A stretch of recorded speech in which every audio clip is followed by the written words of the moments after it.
মহান দার্শনিক ওশো বলেছিলেন, যদি আমার কথায় সবকিছু চলতো তাহলে আমি প্রত্যেকটি শিশুকে নাস্তিক বানাতাম। যখন লোকেরা তাকে জিজ্ঞাসা করলো কেন, তখন তিনি বলেছিলেন, কারণ একজন নাস্তিক বাচ্চা প্রশ্ন করে, আর যে শিশু প্রশ্ন করে সে কখনো গোলাম বা দাস হয় না। ওশো বিশ্বাস করতেন যে ধর্ম শিশুদের ভয়ে রাখে, ঈশ্বরের ভয়, পাপের ভয়, নরকের ভয়। আর যে শিশুটি ভীত সে কখনো মুক্তভাবে বা স্বাধীনভাবে চিন্তা করতে পারে না, যে কোনো প্রশ্ন ছাড়াই অন্ধের মতো সবকিছু অনুসরণ করে।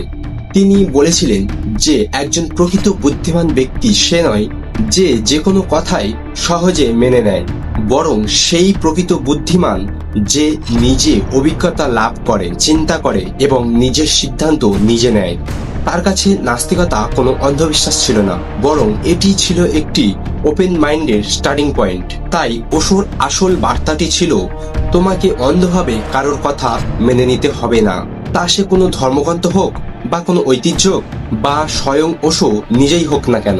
সবকিছুকে প্রশ্ন করো, কারণ যে মানুষ প্রশ্ন করা বন্ধ করে দেয় সে বেঁচে থেকেও মৃত। তাই আজ নিজেকেই প্রশ্ন করো, তুমি কি সত্যি চিন্তা করছো, নাকি ছোটবেলা থেকে যা বলা হয়েছে তাই অন্ধের মতো মেনে চলছো? তুমি কি তার পেছনের কারণ জানার চেষ্টা করেছো? কমেন্টে অবশ্যই জানিও।